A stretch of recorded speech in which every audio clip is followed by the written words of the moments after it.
네, 안녕하세요 여러분. 네, QM 벤치입니다. 자, 오늘도 제가 저번 시간에 이어서 또 보드를 들고 나왔어요. 너무 보드만 들고 나와서 여러분들 식상해 하실 수도 있을 것 같은데 네, 뭐 어쩔 수 없죠. 자, 지금 화면에 보이시는 것처럼 ASUS 프라임 A520M A2 모델입니다. 모델명에서 우리가 좀 발견할 수 있는 게 몇 개 있어요. 첫 번째로 칩세트죠. 520, 즉 A520 칩세트를 사용해서 라이젠 500 시리즈 칩세트 중에 막내, 즉 엔트리 칩셋을 사용했다는 걸 알 수 있고, 그 다음에 M이 붙었으니까 M ATX 플랫폼, 즉 마이크로 ATX 플랫폼으로 일반적인 레퍼런스 ATX 플랫폼보다는 조금 작은 크기를 가지고 있습니다. 그리고 마지막에 A2라고 붙였어요. 사실 A520N 칩세트 보드가 이제 세상에 나온 지는 꽤 시간이 흘렀는데 초기 버전에 비해서 ASUS에서 조금 더 개선된 그런 요소를 갖춘 모델로 이렇게 발표를 했습니다. 그래서 이번 시간에는 A520 칩셋은 사실 새로운 게 없기 때문에 기존 버전과 비교해서 어떤 부분이 달라졌는지, 그리고 개선점이라 할 수 있는지 제가 그 부분을 아주 명확하게 짚어보는 시간을 가져보도록 할게요. 자, 일단 제품을 지금부터 살펴봐야 되는데 패키지를 좀 볼게요. 네, 패키지 항상 보던 그런 늘 익숙한 에이스 보드 디자인 패키지고, 그 다음에 이제 오른쪽에 모델명이 정확히 나와 있습니다. 프라임 시리즈고 M ATX의 A 그리고 2라고 로마자로 아주 선명하게 분명하게 개선됐다, 그런 걸 보여주고 있고요. 여러분들 잘 아시겠지만 이 제품은 이제 대원 CTS에서 유통하는 워런티 기간은 무상에 있어 3년을 보장하는 제품입니다. 자, 뒷면으로 바로 갈게요. 네, 뒷면 보면은 보드 디자인이 정면에 위치해 있고, 이 다음에 IO 포트라든지 USB, 그래픽, 오디오 피처, 다양한 마더보드의 사양이 기재되어 있고요. 하단을 좀 볼게요. 게이밍 오디오 지원, 그 다음에 OX 프로텍션이라고 해가지고 내구성에 상당한 신경을 썼다, 그런 걸 항상 강조하고 있죠. 그리고 어드레스 서브 헤더 젠2를 지원해서 마더보드 하단에 보면은 5V RGB 핀 헤더를 제공합니다. 이제 마지막으로 팬 익스포트라고 해서 이제 여러분들이 시스템의 온도라든지 모니터링을 통해서 쿨링 팬의 속도를 조금 더 세부적으로 조절할 수 있는 그런 기능을 말해주고 있습니다. 네, 물론 고급형 보드에는 되게 화려한 기능들이 많고, 그 다음에 전원부를 강조하는 그런 특성들이 많은데, 이 모델은 칩세트도 가장 하위 칩세트고, 그리고 구성면에서나 상당히 보급형에 속하는 그런 모델입니다. 그래서 여러분들이 이런 보드를 고려하실 때는 지금 AMD 라이젠 5000 시리즈 기존에 출시된 제품 외에도 상당히 루머가 많이 나오고 있어요. 고성능으로 한정하면 5800X3D라든지, 물론 X3D는 오피셜로 발표를 했습니다. 그리고 그 외에도 5600 노말이라든지 5500 이런 엔트리급보다 하위 등급의 라이젠 프로세서의 루머들이 많이 쏟아지고 있는데, 네, 아직 오피셜로 나온 건 아니라서 제가 정확히 말씀드릴 수는 없겠지만, 향후 그런 CPU의 출시도 생각했을 때 이런 보급형 보드의 수요도 꾸준히 발생하게 되지 않을까, 그렇게 생각이 듭니다. 물론 이미 시스템을 구축하신 분들이라도 세컨 시스템이라든지 아니면 부모님 용도의 그런 PC를 맞출 때도 조금 더 저렴한 가격대를 생각할 수 있겠죠. 그런 차원에서 한번 참고해 주시면 좋겠네요. 자, 바로 언박싱을 이어가도록 하겠습니다. 네, 보급형 제품은 항상 그랬지만 굉장히 액세서리도 단촐하고 상당히 간단한 구성을 가지고 있어요. 보드 자체 기능이 많지 않기 때문에 자연스러운 구성이라 볼 수 있겠죠. 자, 아니나 다를까 굉장히 간단한 구성입니다. 자, 박스 구성도 이렇게 그냥 생겼고요. 자, 일단은 본체는 살짝 왼쪽으로 빼두고 구성품이 뭐가 있나. 야, 진짜 간단합니다. 네, 먼저 사타 케이블, 별다른 설명이 필요 없는 일반적인 사타 케이블 2개가 동봉이 되어 있고요. 그 다음에 M.2 슬롯을 고정할 수 있는 고정 나사를 제공하고 있습니다. 그리고 IO 실드는 이렇게 분리형으로 제공하고 있어요. 별도의 디자인 처리나 마감은 되어 있지 않은, 정말 우리가 아주 예전부터 봤던 순수 그 자체의 IO 실드 구성이고요. 자, 매뉴얼. 매뉴얼이 있는데 보급형이라서 역시나 그렇게 두껍진 않고, 안에 또 뭐가 있네요. 네, A520 시리즈 설치 드라이브 디스크가 있습니다. 이거는 이제 DVD 디스크고요. 제가 항상 말씀드리지만 DVD, 네, 가진 사람이 없어요. DVD를 읽어드릴 수 있는 ODD를 가진 사람이 거의 없기 때문에 항상 USB가 좀 더 좋지 않았을까 그런 지적을 드리곤 합니다. 그리고 퀵 설치 가이드. 네, 퀵 설치 가이드는 이제 마더보드를 물리적으로 장착하고 연결할 때 주의사항들이 간략하게 이렇게 그림을 통해서 나와 있고요. 다국어를 지원하기 때문에 한국어도 이렇게 표기가 같이 되어 있습니다. 여기 굉장히 다양한 나라의 언어로 많이 작성되어 있는데 여기 보시면 시스템 패널 커넥터를 설치하십시오. 이렇게 한국어도 지원하는 것을 알 수 있고요. 퀵 설치 가이드는 이렇게 한국어 지원하지만 에이수스는 본 매뉴얼에는 아마 한국어가 없을 거예요. 늘 그래 왔으니까요. 제가 한번 볼게요. 네, 없습니다. 워낙 분량이 짧고 그 다음에 이제 그림이나 그런 것들도 좀 자세하게 나와 있어서 아쉽지만 그래도 이해하신 데는 큰 불편함은 없지 않을까 그렇게 생각이 듭니다. 자, 그리고 제가 항상 강조 드리는 거 매뉴얼. 네, 매뉴얼 다 안다고 그냥 허투루 넘기지 마시고 위급 상황에서 반드시 매뉴얼 한번 확인하시는 거 좋아요. 네, 액세서리 살펴봤으니까 이제 본체로 넘어가겠습니다. 네, 비닐에 담겨있는 본체도 M-ATX 보드고 히트싱크도 간결하기 때문에 상당히 가벼운 구성입니다. 자, 이게 바로 프라임, ASUS 프라임 A520M A2의 보드 레이아웃이고요. 자, 일단은 저희가 자료 사진을 잠깐 준비했는데요. 제가 아까 말씀드렸죠. 기존 버전인 프라임 A520M A1 버전이랑 어떤 점이 달라졌는지 비교 사진을 보면서 확인해 보도록 하겠습니다. 자, 비교 사진 띄워주세요. 자, 얼핏 봤을 때는 상당히 유사하지만 근본적인 차이가 있습니다. 보니까 이제 히트싱크가 달려 있고 그 다음에 PCI 슬롯도 좀 위치가 변경된 것 같고요. 그리고 사진상에선 잘 보이지 않지만 IO 포트 쪽에도 변화가 있습니다. 제가 자세히 그거는 제품을 보면서 살펴보도록 할게요. 자, 다시 오늘의 A2 버전으로 돌아와서 이 히트싱크가 생겼습니다. 히트싱크. 히트싱크는 어떤 역할을 하는지 여러분들 다 아시죠? 전원부에서 발생하는 열을 히트싱크가 일부 흡수해서, 즉 열을 빼앗기 때문에 전원부 소자의 온도가 내려가는 그런 역할을 담당합니다. 뭐 우리말로 하면은 방열판이라는 표현으로 많이 쓰이죠.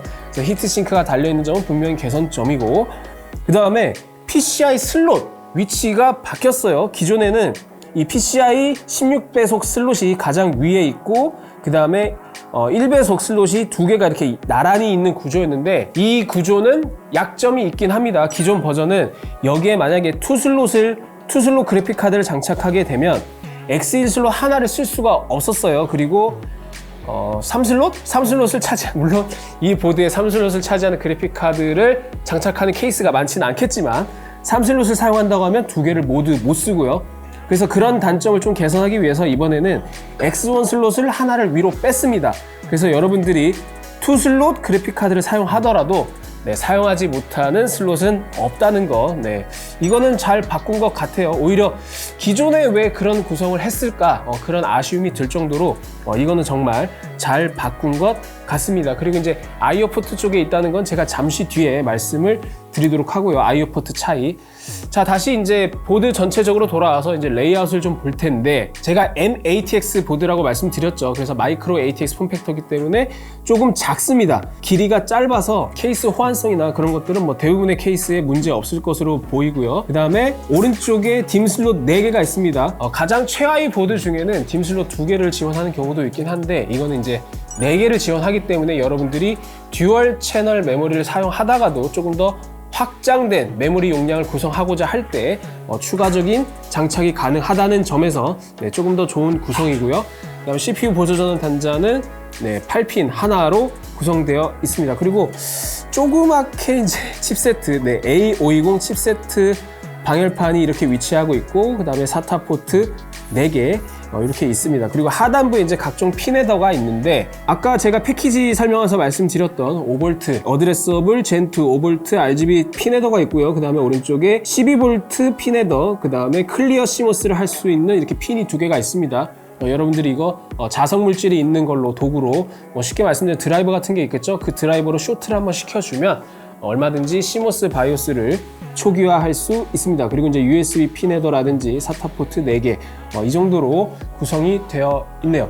전반적으로 에이수스가 원래 특히 막시무스나 ROG 계열 보드에서 두드러지는 특징이긴 한데 사선 디자인을 굉장히 좋아하거든요. 그런 사선 디자인 철학을 보급형 보드에도 적용을 해가지고 블랙 바탕의 PCB에 하얀색으로 포인트 컬러를 이렇게 사선으로 가로지르는 그런 디자인을 접목했습니다. 개인적으로 뭐 사선 디자인은 이제 속도감이라든지 그런 다이나믹한 요소를 감성을 느낄 수 있기 때문에 이런 소소한 특징도 있다. 이렇게 볼 수 있고요. 자, 뭐 당연히 뒷면에는 별도의 플레이트 그런 건 기대할 수 없겠죠. 가격대를 고려한다면. 자, 그럼 이제 남은 거 IO 포트부를 살펴보도록 하겠습니다. 자, IO 포트 정말 간단해요. 네, 아무래도 최하위 칩셋을 가진 그런 보드니까요. 가장 위에 USB 3.2 젠 1 포트가 2개 있고요. 그 다음에 PS2 키보드 마우스 콤보 포트가 있습니다. 요즘에 이제 일반적인 게이머들이라든지 사용자 입장에서는 이 PS2 포트를 거의 다 안 쓰지만 그래도 일부 필요한 경우가 분명히 있습니다. 그래서 그런 분들은 이제 이 콤보 포트를 활용하시면 좋을 것 같고, 그 다음에 제가 제일 마음에 드는 게 바로 그래픽 출력 포트입니다. 네, 그래픽 출력 포트가 어떻게 되냐면 총 3개를 지원하는데 D서브 포트가 있고 DP 1.2, HDMI 2.1 포트가 있어요. 기존에는 DP 포트가 없었고요. DP 포트 대신 이제 DVI 포트가 있었거든요. 근데 요즘에 여러분들이 사용하시는 모니터나 디스플레이의 어떤 출력 포트 구성을 보면은 DVI를 버리고 DP를 택한 건 상당히 좋은 결정이었다. 그렇게 저는 생각을 해요. 그리고서 DP, HDMI 있으면 뭐 사실 문제될 게 거의 없겠죠.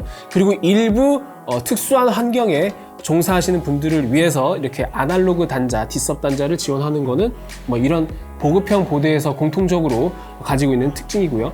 그리고 그 아래에는 이제 USB 2.0 포트 2개가 있고 또 USB 3.2 젠 1 포트 2개, 그 다음에 램 포트에 오디오 포트, 이렇게 마련이 되어 있습니다. 정말 기본적인 구성이에요. 상위 보드에는 그럼 어떤 것들이 추가로 달려 있을까? 과연 하위 보드를 선택했을 때 포기해야 되는 기능들은 무엇일까? 이렇게 반문할 수 있는데 상위 보드에는 이런 것들이 있죠. 이제 썬더볼트 포트도 있고 USB Type-C라든지 그 다음에 버튼 형식의 클리어 시모스 버튼, 바이오스 플래시, 뭐 리셋 버튼 이런 다양한 기능들을 제공하고 USB 포트도 훨씬 더 풍부하고요. 상위 버전들이. 근데 하위 보드에서는 그런 고성능의 고속도의 대역폭을 지원하는 인터페이스가 어느 정도 한정된다. 이렇게 이해하시면 좋겠습니다. 자, IO 포트도 살펴봤고 이제 전반적인 레이아웃도 모두 봤는데 여러분들이 520 칩세트에 대해서 한 번 더 상기를 해보면 좋을 것 같아요. 이제 가장 인기가 많은 B550과 비교해서 무엇이 과연 다르길래 520 칩세트가 존재하냐, 그 부분에서 제가 설명을 드리면 일단 B550은 오버클럭 면에서 좀 자유롭죠. 뭐 CPU 오버도 되고 메모리 오버도 되고 그 다음에 이제 확장 인터페이스 면에서도 크게 제한되지 않습니다. 그런데 A520 칩세트는 CPU 오버가 전혀 되지 않고요. 그래서 오버클럭을 좀 좋아하시고 세부적인 CPU 설정을 좋아하시는 분들한테는 520 칩세트를 선택하면 안 됩니다. 하지만 메모리 오버는 가능하다는 점, 그 점이 장점이고요. 그 다음에 고성능 그래픽 카드를 사용하거나 또는 저성능 그래픽 카드를 사용하고자 할 때 520은 또 피해야 합니다. 왜 그러냐? 아니 520이 엔트리 칩셋인데 고성능 그래픽 카드를 피하는 건 이해가 되는데 왜 저성능 그래픽 카드를 사용할 때도 주의를 해야 되죠? 이렇게 반문하실 수 있어요. 그 이유가 뭐냐면 이 PCI 익스프레스 슬롯의 버전이 젠3입니다. 네, 젠3. 즉 젠3 대역폭을 지원한다는 거는 젠4 대역폭에 비해서 절반이라는 거고, 여러분들이 아시는 그 AMD 라데온 그래픽 카드 있잖아요. 라데온 그래픽 카드 중에 6600XT, 6600 그리고 6500XT 같은 경우에는 배속이 그러니까 16개의 레인을 풀로 지원하지 않고 제한되어 있습니다. 6600 시리즈 같은 경우는 8개의 레인으로 제한되어 있고요.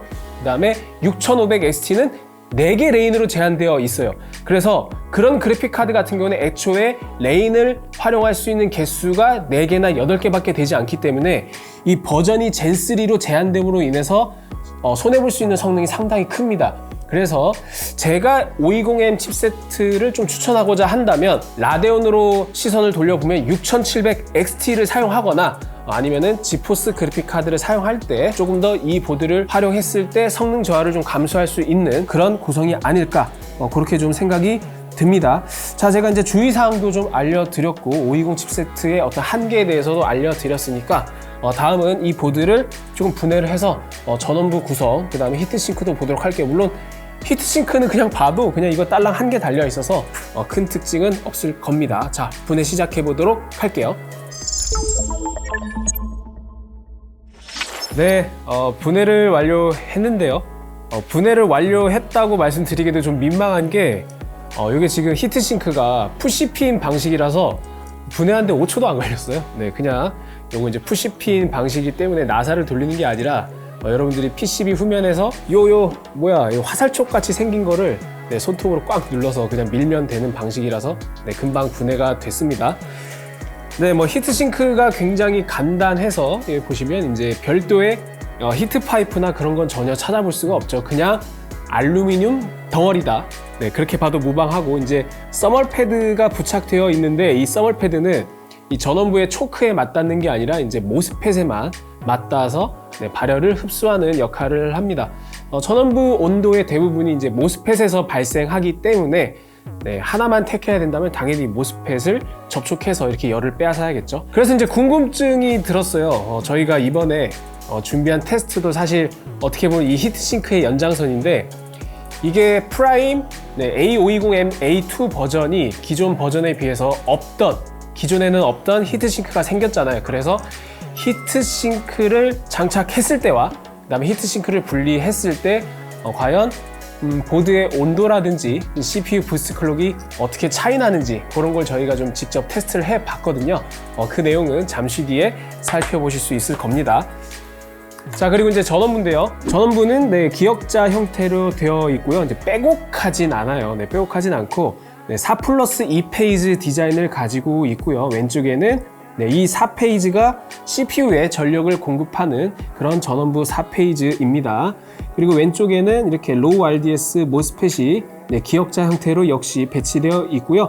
페이지 한 개당 3개의 IC 칩이 이렇게 대응한다. 이렇게 보시면 되고, 그다음 오른쪽에 커패시터가 있습니다. 대만의 AP콘 시리즈 5K 시리즈가 이렇게 일렬로 정렬이 되어 있어요. 자, 정리하면 이제 전원부 구성도 4+2 페이지에 그 다음에 로우 RDS 모스펫 그리고 AP콘 이렇게 탑재가 되어 있다. 아주 기본적인 구성이다. 이렇게 볼 수 있겠네요. 이제 여기서 저희가 우려를 할 수 있는 부분은 이렇게 전원부가 강력하진 않지만 이제 사실 이런 보드를 사용하면서 여러분들이 5900X라든지 그런 CPU는 고려하지 않으시잖아요, 현실적으로. 그래서 저희가 5600X를 장착해서 전원부 온도도 살펴봤으니까 곧 살펴볼 수 있을 겁니다. 자, 이제 저희가 내부적으로 테스트한 결과를 살펴볼 텐데요. 자, 시스템 사용부터 보고 계속해서 테스트 결과 이어가도록 하겠습니다.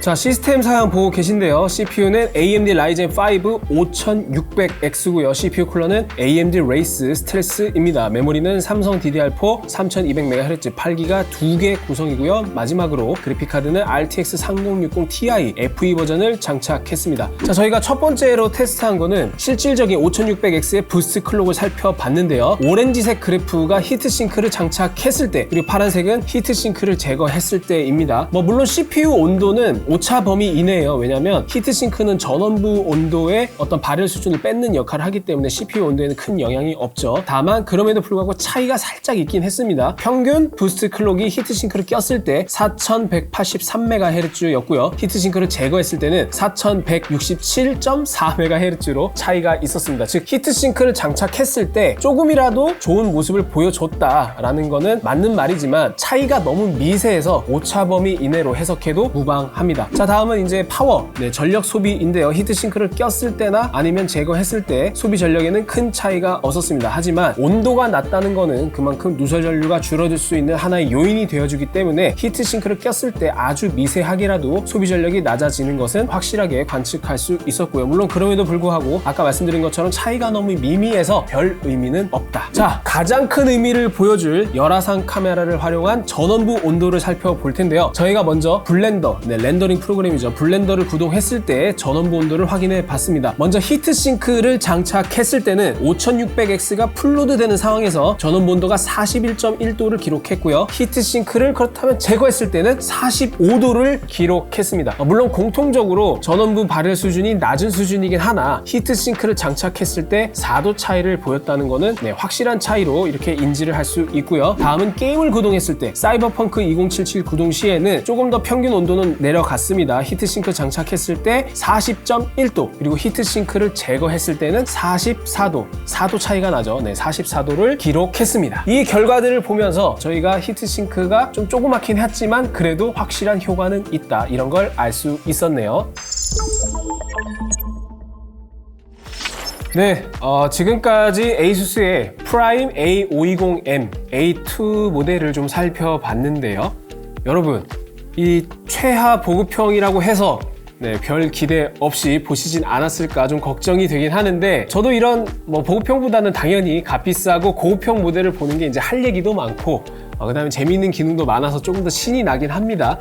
그럼에도 불구하고 이번 모델에서 조금 인상적이었던 건 의뢰 그렇잖아요. 개선 버전이라고 해서 나오는 것들 특히 리비전이라든지 혹은 후속기기라든지 이런 것들이 오히려 전 세대보다 퇴보하거나 또는 어떤 개선점이 기대에 미치지 못하거나 그런 요소들이 왕왕 발견이 되는데 이 모델 같은 경우에는 크게 3가지 개선됐던 요소들이 저는 다 마음에 들었습니다. 아까도 말씀드렸지만 첫 번째로 이 PCI 익스프레스 슬롯, 즉 그래픽 카드를 장착했을 때 X1 슬롯이 원래는 여기 바로 밑에 있어가지고 활용하지 못했던 부분을 이제 위치 변경을 통해서 2슬롯 그래픽 카드까지는 이제 희생하지 않아도 되게 만든 위치 변경은 정말 잘했다 이렇게 볼 수 있고, 그 다음에 이제 IO 포트 쪽 DVI를 빼고 DP 포트를 넣은 것도 어떤 현실적인 트렌드 그리고 여러분들이 가장 많이 사용하시는 어떤 시장 환경과 비교를 했을 때 좋은 변화점이라는 거 같은 맥락으로 좀 좋은 평가를 내릴 수 있을 것 같고, 마지막으로